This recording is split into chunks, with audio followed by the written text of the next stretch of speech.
cycle, business cycle, and environment? Well, it's certainly different than the others that we've gone through for sure. I think that the tariffs have put a lot of pressure on imports such as Swiss watches, and that's an interesting situation that they're having to deal with. We're having to deal with as a company that's supporting 21 independent Swiss watch brands. So navigating that's been pretty interesting. From the perspective of inventories that are held inside the United States, those inventories have gotten more valuable because the tariffs don't affect those. The interesting sidebar with regards to manufacturing, which is, I think, one of the major purposes of these tariffs, is as a trade, we bring in a lot of rough, a lot of cut gemstones, but they haven't made into anything yet. So tariff on those products coming in, we've never experienced before. So I think you may see an elevated price point jump. Whether the consumers are forced to absorb that or not is a different story. But unless little modifications are made to these tariffs to support U.S. manufacturing in this country with the loose goods that we bring in, you'll probably see some jewelry price increases. 10%, 20%, who knows? Who knows? I mean, it really depends on how much the manufacturers are willing to absorb in the process of delivering the product to the public. How much does it matter to you? I was in Le Mans in France a couple of weeks ago, and I had the opportunity to sit down with Richard Mille, who makes, great watches and very expensive watches. Right, I mean, I don't know the exact prices, but we're talking about $300,000 wristwatches. Yep. And, for his clients, a 10% bump doesn't matter very much if they even have to raise the price that much. Yeah, I mean, Richard Mille is a company that we started with when we first went into the independent watch business about 7 years ago. The way that these things will be acted or reacted to is about what the brand wants to absorb in the process of delivering product to its consumers. And that's a very good point, because I'm guessing they have massive margins. They have margins. So to the degree that they want to eat into that, they will, in order to support their business and their consumers. So tell us about your world. And I'm just curious about what you are seeing. I'm assuming you have, tell us about your typical client, if it's a gamut of, in terms of price points and what it is telling you about the consumer right now. And you're dealing with also incredibly high-end stuff, right? Cashmere sapphires, pink diamonds, Richard Mille watches. So well, not Richard Mille anymore. They went monobrand, and we were eliminated. But other brands on the level of Richard Mille are even finer. Some of the brands like Grubel Force and other important brands. But you have 1 carat diamond rings. You have, multiple carats. So there is a range. So what are you seeing from the consumers? As we discussed earlier, as we move up into the different levels of consumer activity, and we start getting into the ultra high end, attitude shift, reasons to buy shift. A lot of our ultra high net worth consumers are buying as storage of wealth. So that points to, product like ultra rare pink diamonds, blue diamonds, red diamonds, some of the unique rare historical pieces that we've dealt with over the years, like the Cullinan blue diamond necklace, which we donated to our National Gem Collection in 2010 that sits in the Smithsonian. Things like that, historical pieces that are really true collectibles and investments, or act like investments. But did you see the anybody? Pink Promise diamond? By the way, I love the Cullinan for me has even more significance because Rolls-Royce actually named their SUV after this diamond. We were actually in discussions with them about when they were first coming out, or with the concept of the Cullinan. We sat down with them and we actually gave them a color chart of what the Cullinan blue diamond color was, and to see if they wanted to match the color of the paint of the Cullinan. That would be insane. We unfortunately didn't do it with them, but it was an interesting discussion to have with Rolls-Royce at that time. What a cool brush with history. It is. I mean, cool. in 2 different ways. Yeah. Can I ask about the lab grown? Because to me, you're fascinated. Okay. Obviously, no one's replacing a Cullinan or a Pink Promise with a lab grown diamond. Right. But you point out that for a large swath of people, diamonds are more than jewelry. They're a store of wealth. I have a very wealthy friend who gave his wife a giant diamond, and she immediately got a fake made of it and put the real thing in a safety deposit box, because that's just how that set rolls, But for the normal people among us, like for me, I just want to get as much size as I can to put on my wife's finger, right? I don't care. Yeah, I'm sure she appreciates it. Yes. So, like, how do you see this debate between lab grown and what I would have called blood diamonds, but I don't think that's fair anymore? Well, the impact on our trade is still an evolution. The last time something this massive happened to our trade probably goes back to the time of Mikimoto inventing the technology to culture a pearl, and it really impacted the natural pearl market. This is a little different in the context of the ability to measure the market. It will define itself over time, I'm sure, but it looks like, to me anyway, that the trend is more of a mass market product that really impacts positively the average consumer that spends $2,500 to maybe $5,000, $6,000, $7,000 to buy a piece of jewelry for an anniversary or a special occasion, instead of spending or financing that purchase at 20, 30 cents on the dollar. They can afford to just write a check and not get into debt in the process of buying that product. So I think for that market, it's probably a great tool, because the product looks like a natural stone. It's a synthetic diamond. It's a absolute match to what nature produces, but it's done in a laboratory. So, but it won't hold any value. Zero value at all, because the measure of value in our world is what the secondary market wants to buy that product back into the trade for. So if there's no support there, which there is not, then it's sort of the same thing as buying a T-shirt. Once you've used it, it's done. There's no value. The trade won't recognize it as a secondhand purchase with value. However, with the natural stone, it's a fully developed secondary market.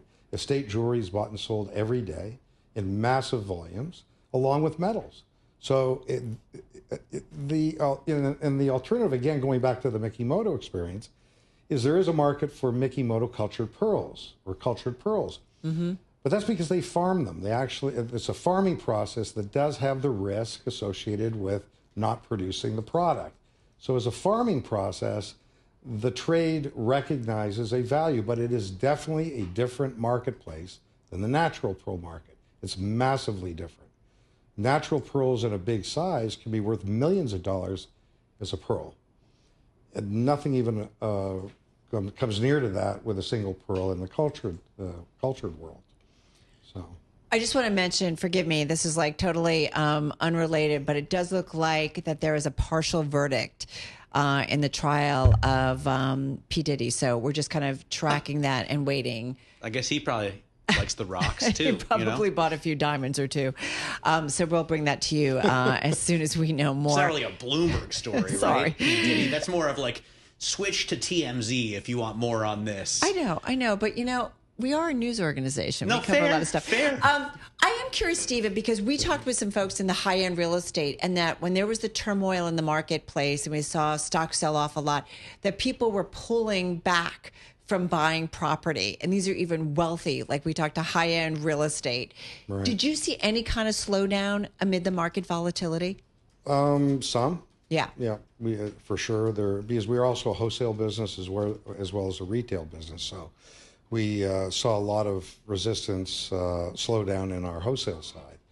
With the ultra high end, they're very, very smart consumers, and where they see opportunity, they'll take it. And buying something that they don't need but want is a different thing. That understanding that their capital may be better suited for a dip in a market, they'll put money into that versus a luxury item like what we deal with. In the long haul, over a long period of time, these rare collectibles are very, very strong, though. They hold a very, very strong position, and resistance to volatility is part of that interesting charts that we develop and look at in our own world. What has a pink diamond done in the last 10 years? What has it done in the last 10 years? It's a pretty interesting chart. What is with it? Very, very little volatility. It depends on size, color, clarity, right, tone of color. Yeah. But the vivid pink category and intense pink category has been a very, very gradual increase over the last 20 years that has spun off amazing returns for people that buy them. And I believe, honestly, we'll consistently do that in the future because they're so rare. Have you seen the Mrs. Bezos diamond?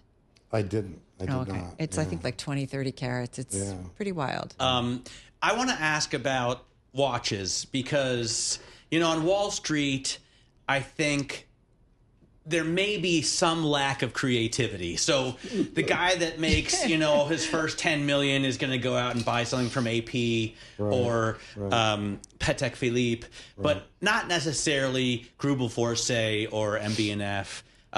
What are the most important indie brands right now? For those that really know, and I'm not one of those people, what are the ones that are sought after? So this is a really interesting question because the what I call the independent stables, Richard Mille, AP, Rolex, those are your three dominant big boy brands that dominate the high-end luxury watch Not market. Vacheron Constantin, Patek Philippe? Vacheron, Patek is, of course, but Vacheron is probably number 5 or 6. I'm not sure off the top of my head what the top 10 are, but these that I've mentioned are certainly in the top 4. Then you have this sector called independents, but they're not usually big businesses doing big volume, but that's where the innovation is. And that's where you see the MB&F and this wonderful design and this really unique quality, the Grubel Forsey. These companies don't make a lot of watches. They may make 300 or 400 max. Right. But the innovation, the time, and the effort, the finishing on these watches is equal to or surpassing great cars that are incredibly rich cars, right? Very, very expensive cars. So that kind of engineering is the same kind of engineering that goes into these independent watch brands. That's where the innovation is. It also points to our client in Silicon Valley. This is a valley of innovation and has been for decades. So the this is why we see like Mark Zuckerberg wearing the Grubel Forsey. Only recently, right? I mean, it's his new thing. You guys are in Menlo Park, and I'm just curious, what would you tell us about kind of Silicon Valley today in terms of based on the purchasing and what you're seeing? Well, we started in 1980, so we've seen pretty much the entire evolution of the different technology companies that have evolved. They're certainly different today. They're much bigger, and they're much, they're as they of like. Do the AI guys like watches and expensive things as much as everybody else? Absolutely. I mean, we've got 21 watch brands sitting at the Villa, which is our new home. We built a 36,000-foot building just to service the clientele that is our local clientele. Who are the most famous? I mean, I'm sure you can't divulge the names of your clients, but... Do you know how many NDAs I've signed? So don't go there. No, I get that, but some of them are open about their hobby, right? We know Mark Zuckerberg now has a pretty decent stable of watches. Who are the most famous horological experts in, Silicon Valley or Hollywood? And just got about 30, 40 seconds. All right. Well, I can't say names, but I can tell you that the leaders of some of the big tech companies that you're reporting on every day of the week. So, and also some of the most important venture capital guys have been clients of ours for 40, 50 years. So they love to buy watches. Matt, you know that they do. You just need to look at the pictures. I love it. But Stephen, thank you so much. Thanks for coming by. Well, thank you for having me. Yeah, a pleasure. Stephen Silver, Chairman and CEO. By the way, CEO. I want to make a quick shout out to Uncharted. Yeah. They were amazing. Noah and Mike have done such an amazing job putting. I agree. That was the event you did at the Hamptons. It was last unbelievable. Week, and we hosted a dinner, by the way, for them on the West Coast before we did this one. We'll catch up soon. I agree. It was like a whole different slice of life, and it was fun to bring it to our Bloomberg audience. Stephen Silver, thank you so much. Do want to mention some news crossing the Bloomberg terminal has to do with, of course, Sean P. Diddy, if you will. Puffy. Let's get to it. June Grasso is in the house. She's Bloomberg News legal analyst. June,